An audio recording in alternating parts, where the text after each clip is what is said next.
Hello बच्चों, क्या हाल है आप सबके? कैसे हैं आप सब और कैसी चल रही है आपकी तैयारी?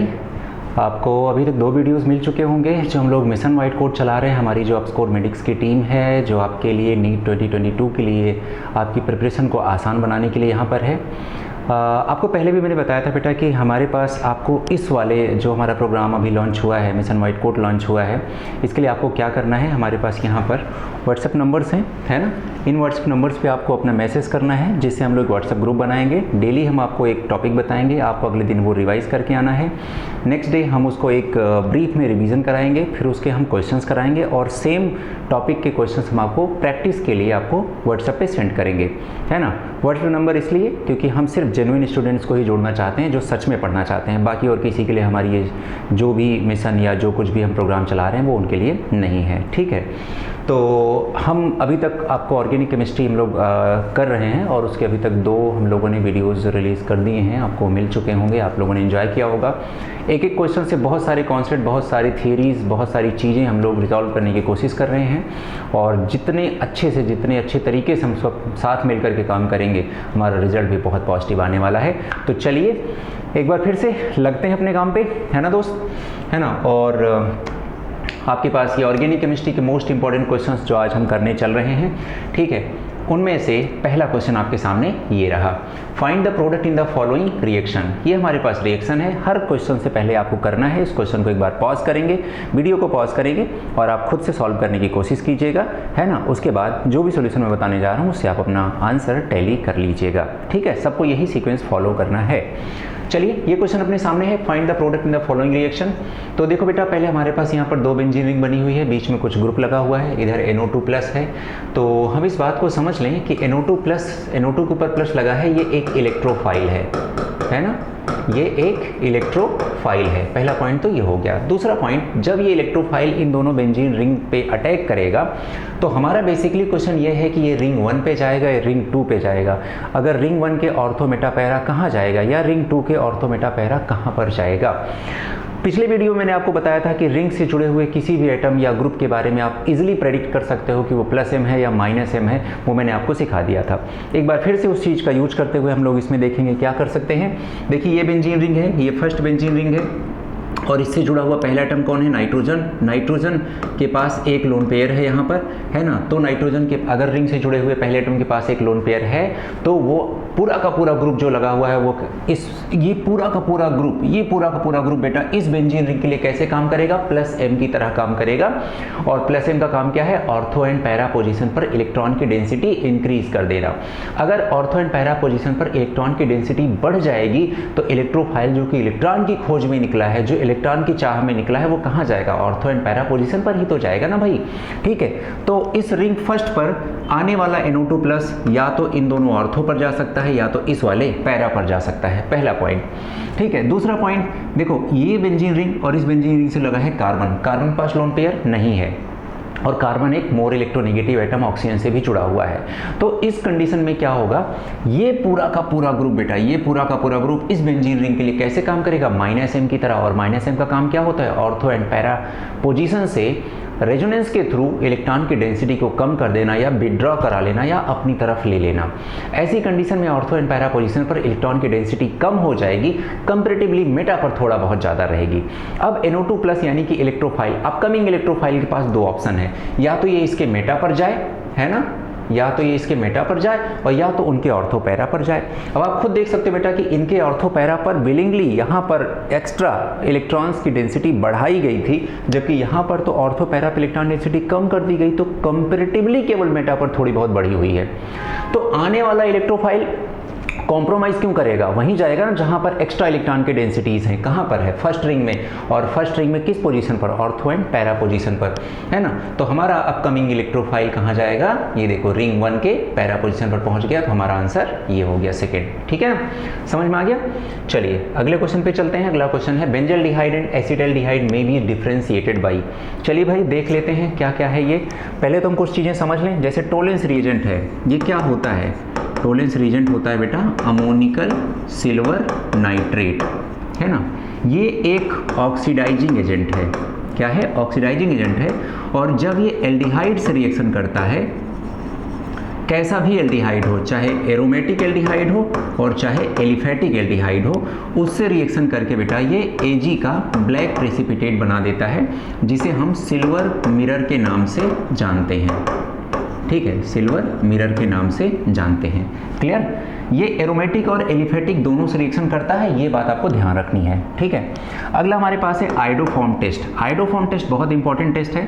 ये सिर्फ वो ऑर्गेनिक कंपाउंड शो करेंगे, और ये ऑर्गेनिक कंपाउंड शो करेंगे जिनके पास दो तरह के फंक्शनल ग्रुप होंगे, या तो CH3 CH OH ये फंक्शनल ग्रुप हो, और या तो CH3 C double bond O ये फंक्शनल ग्रुप हो। ठीक है, ये दो में से कोई भी फंक्शनल ग्रुप अगर होगा तो वो कंपाउंड आयोडोफॉर्म टेस्ट देगा, और ऐसी कंडीशन में वो ऑर्गेनिक कंपाउंड आयोडीन और KOH के साथ रिएक्शन करके प्रोडक्ट हमारा जो बनाएगा उसमें एक सबसे मेजर प्रोडक्ट बनेगा CHI3, जिसका कि कलर होगा येलो प्रेसिपिटेट होगा। ठीक है, बस यही हमें ध्यान रखना है बेटा। आयोडोफॉर्म टेस्ट के बारे में भी मैंने आपको बता दिया। फेलिंग सॉल्यूशन क्या है बेटा? फेलिंग सॉल्यूशन हमारा जो होता है ये क्या करता है, सिर्फ और सिर्फ एलिफेटिक एल्डिहाइड से रिएक्शन करता है, और एलिफेटिक एल्डिहाइड से रिएक्शन करके उसको, और ये खुद कन्वर्ट हो जाता है CU2 के रेड प्रेसिपिटेट में, है ना। कहने का मतलब ये हुआ कि फेलिंग सॉल्यूशन कभी भी एरोमेटिक एल्डिहाइड से रिएक्शन नहीं करता है, केवल एलिफेटिक से करता है। तो फंक्शन मैंने सबके बता दिए। अब जरा हम बेंजल्डिहाइड और एसिटल्डिहाइड की स्ट्रक्चर ड्रॉ कर लें, जिससे हमें पता चल जाए क्या ऐसे फंक्शनल ग्रुप उसमें हैं, क्या एरोमेटिक है या एलिफेटिक है। बेंजल्डिहाइड का स्ट्रक्चर कैसा होता है बच्चा? बेंजल्डिहाइड का स्ट्रक्चर होता है ऐसे, ये हो गया CH डबल बॉन्ड O, और दूसरा हमारे पास कौन है? एसिटल्डिहाइड। एसिटल्डिहाइड का फॉर्मूला हो गया CH3CHO, इस तरह से। अब देखो बेटा, ये दोनों के दोनों एल्डिहाइड, ये एल्डिहाइड है और ये भी एल्डिहाइड है, तो ये दोनों के दोनों टोलेंस रिएजेंट से रिएक्शन कर लेंगे, क्योंकि टोलेंस रिएजेंट क्या करता है, एरोमेटिक हो या एलिफेटिक हो, किसी भी एल्डिहाइड से रिएक्शन कर लेता है। तो ये दोनों के दोनों रिएक्शन कर लेंगे टोलेंस रिएजेंट से। तो टोलेंस रिएजेंट के बिहाफ पे हम इसको डिफरेंशिएट नहीं कर पाएंगे। ठीक है, तो ये तो आंसर नहीं होगा। अब आते हैं आयोडोफॉर्म टेस्ट पे। आयोडोफॉर्म टेस्ट के लिए या तो CH3CO ग्रुप हो या तो CH3CHOH ग्रुप हो।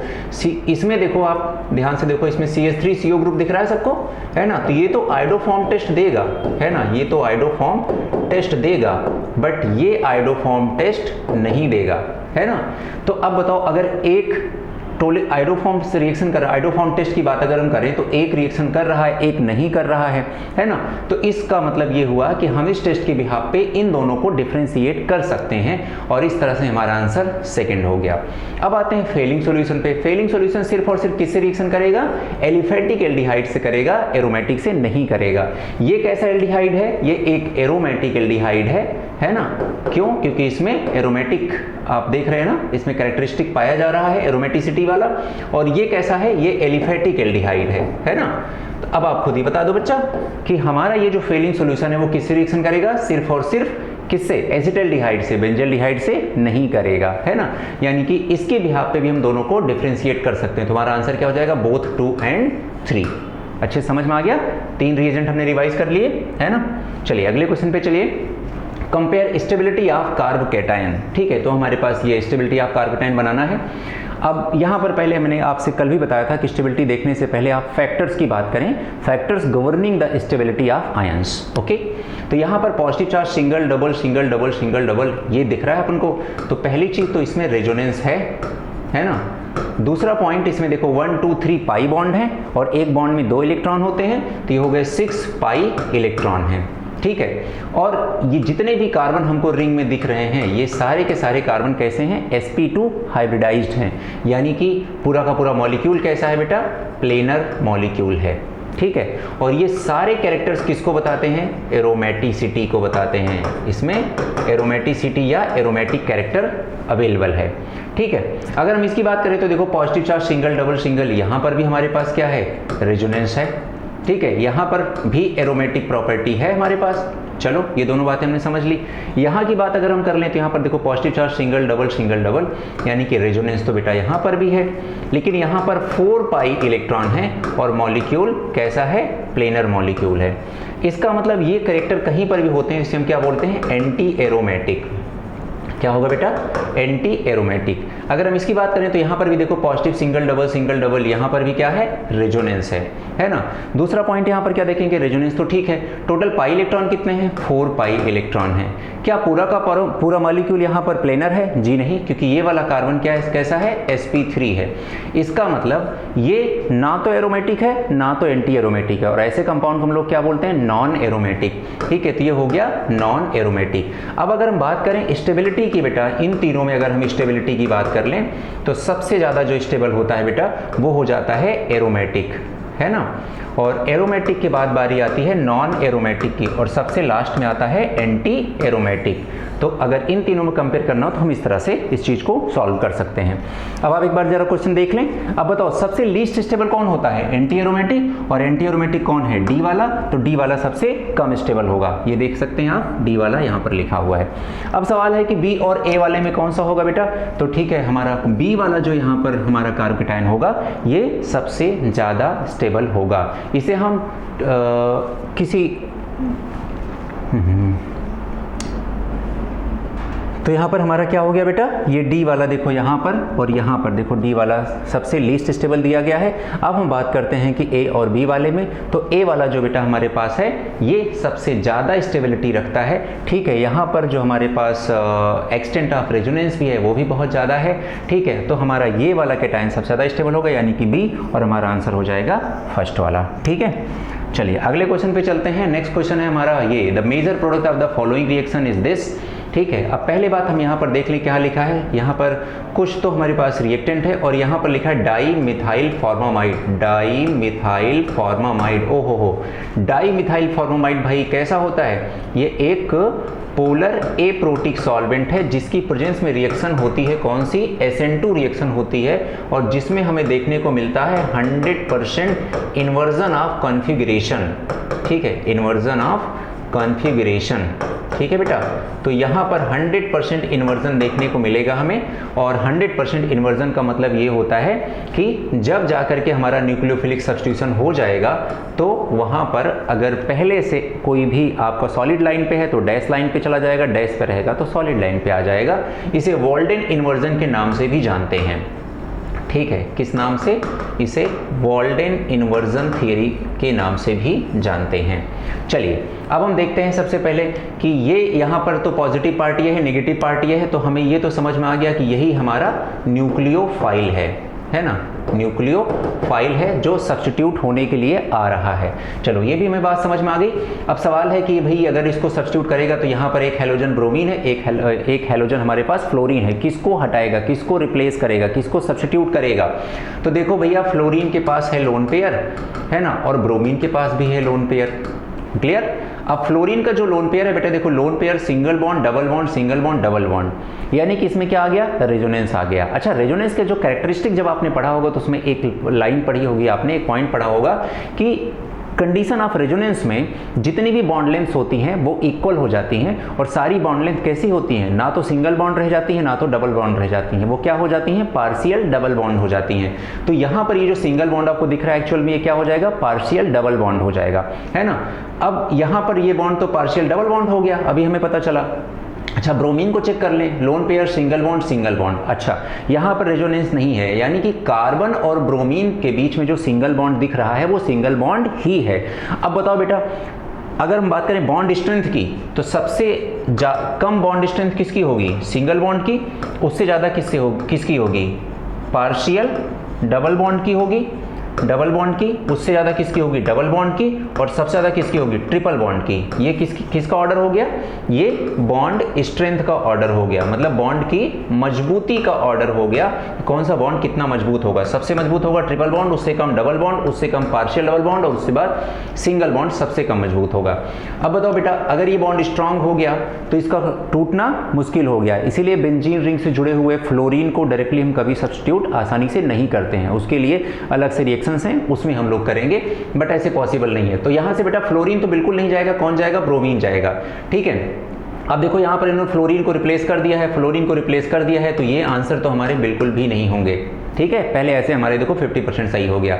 अब हम बात करते हैं, चलो ब्रोमीन को हटा दिया। अच्छा, ब्रोमीन किससे जुड़ा हुआ है? एक सिंगल बॉन्ड से। ये सिंगल बॉन्ड कैसे बना हुआ? सॉलिड लाइन से। सॉलिड लाइन क्या बताती है? ब्रोमीन आपकी तरफ आ रहा है, टुवर्ड्स ऑब्जर्वर आ रहा है। अगर इसे हम 3D में अरेंज करके देखने की कोशिश करें, है ना, स्टीरियो केमिस्ट्री या के बिहाफ पे देखें तो हम, है ना। अब बेटा क्या होगा? ब्रोमीन हटेगा, इसकी जगह पर क्या आ जाएगा? SPH आ जाएगा। ब्रोमीन हटा के SPH यहाँ भी है, ब्रोमीन हटा के SPH यहाँ भी है, तो इन्हीं दोनों में से कोई आंसर होगा। मैंने कहा कि SN2 रिएक्शन में 100% इन्वर्जन होता है किसका? कॉन्फ़िगरेशन का।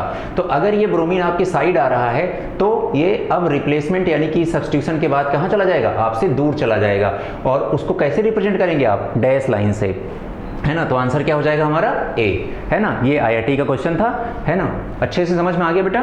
चलिए आगे बढ़ते हैं। Which of the following does not show tautomerism? Very good, बहुत अच्छा क्वेश्चन है। पहले टॉटोमेरिज्म की कंडीशन समझ लें बेटा हम लोग, ठीक है। मान लो कि हमारे पास कोई एलिमेंट है ना, वो लेस इलेक्ट्रोनेगेटिव एलिमेंट है, लेस इलेक्ट्रोनेगेटिव एलिमेंट है, और ये जुड़ा हुआ है डबल बॉन्ड से मोर इलेक्ट्रोनेगेटिव एटम से जुड़ा हुआ है, ठीक है। आपको कंडीशन बता रहा हूं बेटा, है ना। और ये जो लेस इलेक्ट्रोनेगेटिव एटम है एक ऐसे कार्बन से जुड़ा हुआ है जो कि खुद sp3 हाइब्रिडाइज होना चाहिए और इसके पास एक हाइड्रोजन होगा। तो बस यही हाइड्रोजन जरूरी है इस sp3 हाइब्रिडाइज कार्बन से जुड़ा हुआ, ठीक है। अगर ऐसी कंडीशन है तो वो टॉटोमेराइज होगा, ठीक है, वो टॉटोमेरिज्म शो करेगा, ठीक है। और टॉटोमेरिज्म आपने पढ़ा होगा, कीटो इनॉल टॉटोमेरिज्म पढ़ा होगा, नाइट्रो एसी टॉटोमेरिज्म पढ़ा होगा, है ना। ऐसा कुछ आपने पढ़े होंगे, तो वो सारी चीजें यहाँ पर आपको मिलने वाली हैं। नाइट्रोसो ऑक्साइम का भी पढ़ा होगा आपने। चलिए यहाँ देखते हैं बेटा, तो ये देखो carbon less electronegative, oxygen more electronegative atom, ठीक है, ये हो गया। अब इससे जुड़ा कार्बन ये हमारे पास हो गया, ये कैसा है? sp3 हाइब्रिडाइज्ड है, इसके पास कितने हाइड्रोजन है? 2 हाइड्रोजन है, ठीक है, ये टॉटोमेराइज होगा, ठीक है।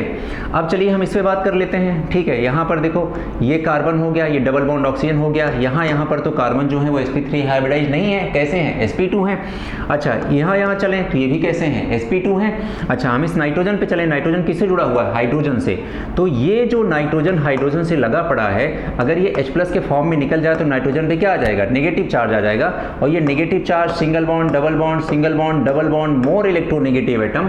तो जब कभी भी नेगेटिव चार्ज इन रेजोनेंस हो with more electronegative atom in the structure, ऐसी कंडीशन जब भी हमें मिलेगी, हमेशा हमें यह समझना है बेटा कि इसमें क्या हो जाएगा? टॉटोमेरिज्म शो करेगा, ठीक है। तो ये भी टॉटोमेरिज्म शो कर रहा है भाई, बहुत बढ़िया।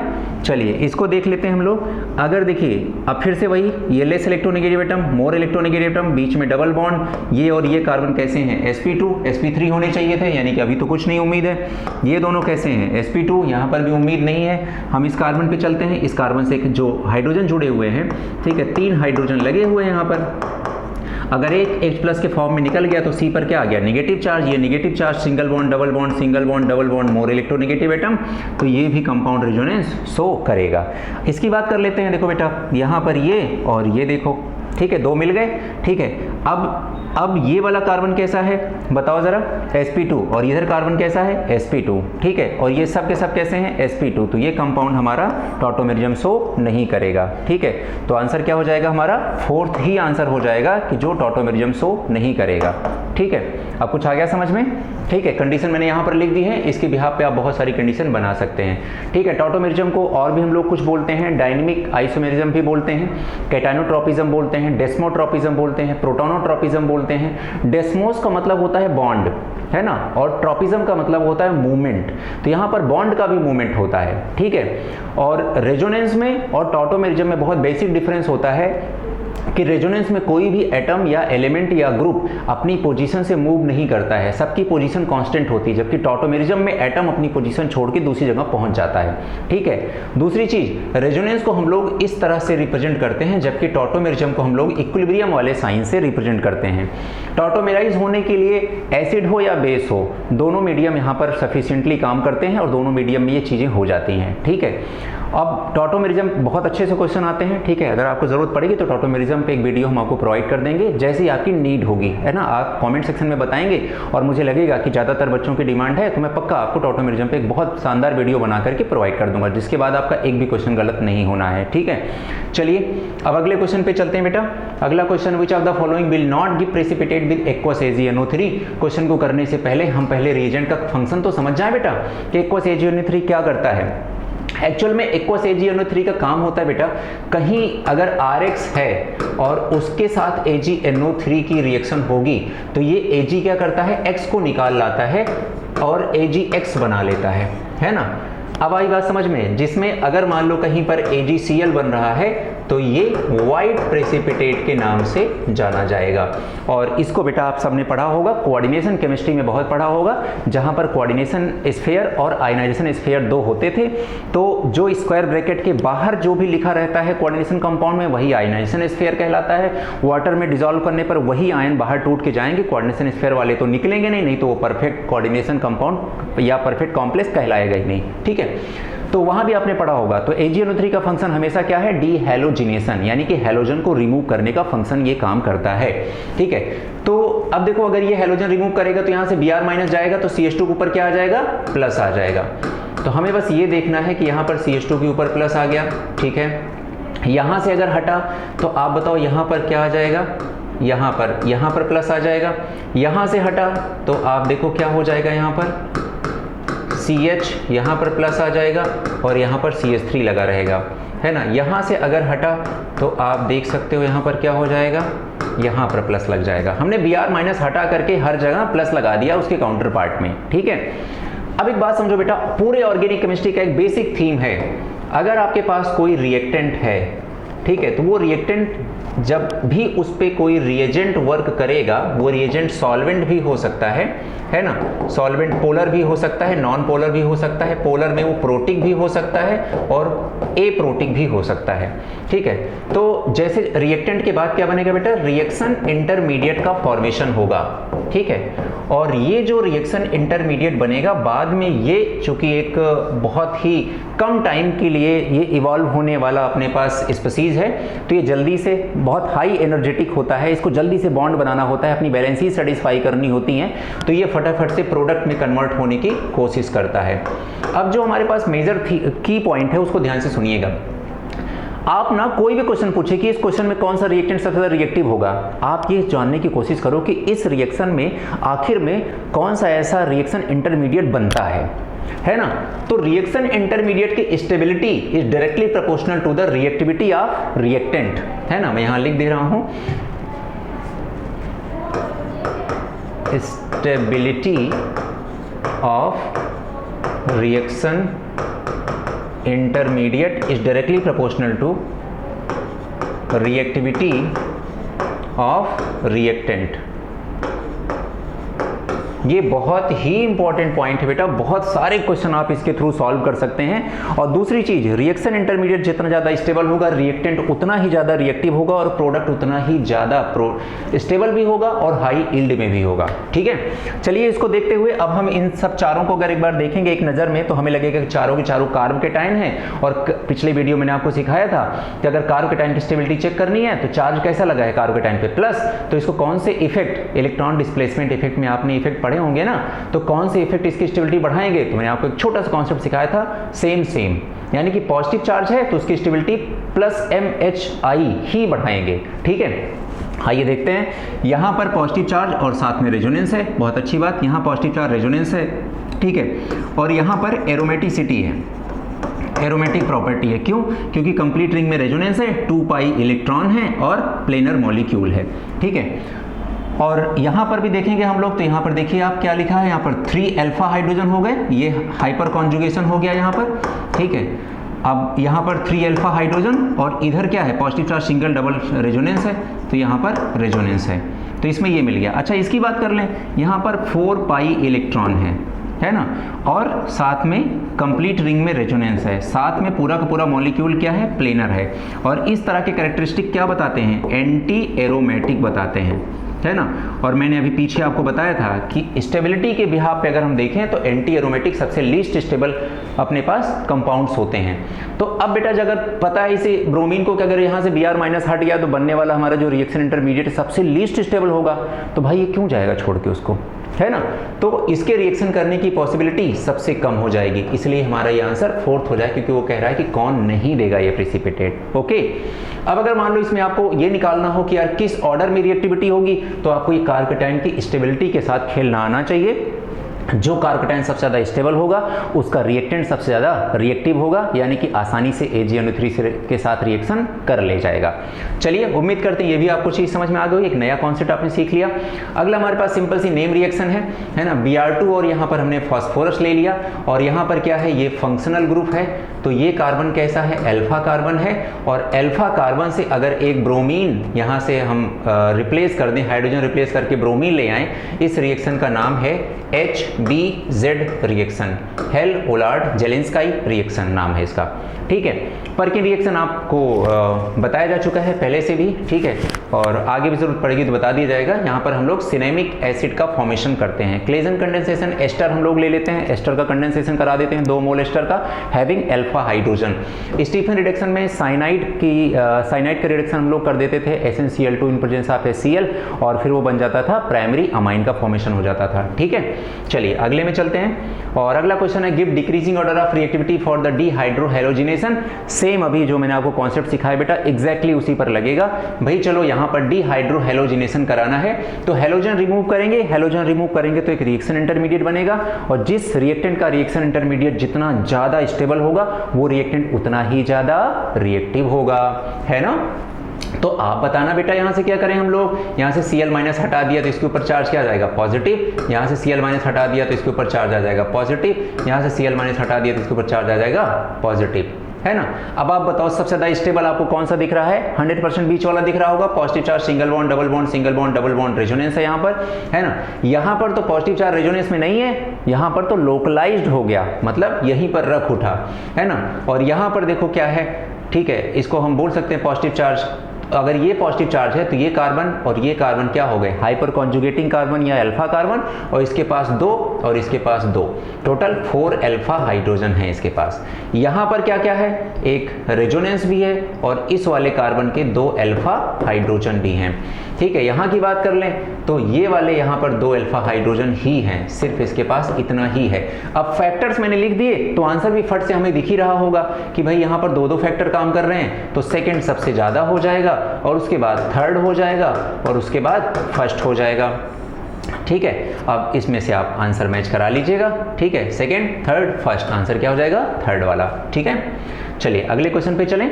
यहाँ पर लिखा है PHCN, और ये हमारे पास बेंजीन के ऊपर लगा हुआ है साइनाइड। ठीक है, और यहाँ पर OH माइनस दिया गया है। OH माइनस आपको बताता है कि मीडियम कैसा लिया गया है, बेसिक मीडियम।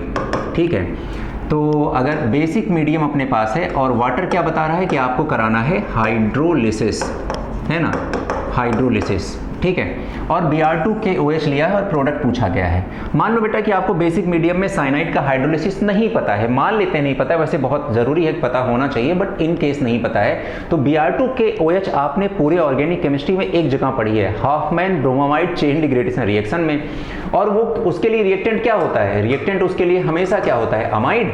और अमाइड को प्रेजेंट कैसे करते हो, CONH2 से CO हटा देते हैं, चेन डिग्रेडेशन हो जाती है, एक कार्बन कम हो जाता है, और यहाँ पर क्या बनता है, यहाँ पर बन जाता है प्राइमरी अमाइन।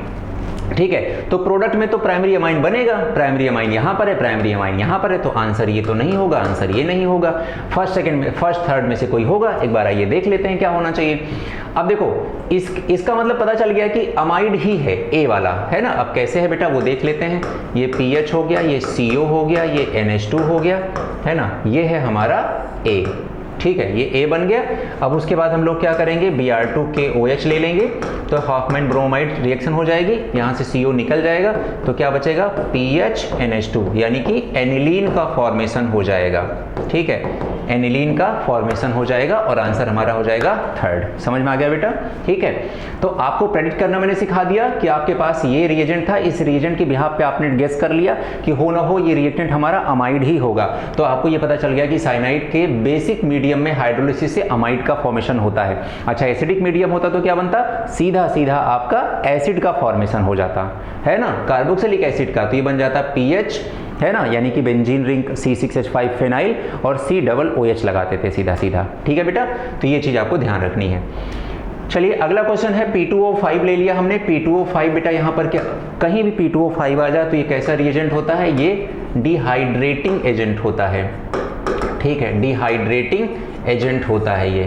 ठीक है, डिहाइड्रेटिंग मतलब क्या करेगा, वाटर रिलीज करा देगा ये। ठीक है, तो बेटा यहां से H2 चला जाएगा और यहां से O चला जाएगा। क्या बचता हुआ दिख रहा है आपको, CH3CN। आंसर कहां पे है, सेकंड। ठीक है, और इस तरह से आज का ये वीडियो यहां तक के क्वेश्चन प्रैक्टिस भी कंप्लीट हो गई।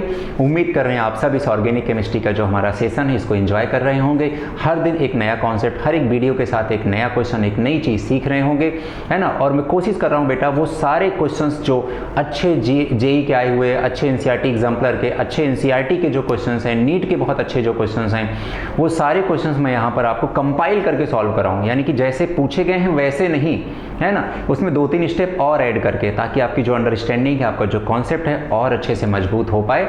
ठीक है, और आपके लिए ऑर्गेनिक केमिस्ट्री बिल्कुल ऐसे चुटकियों का खेल बन जाए। ठीक है, तो फिर अब चलें।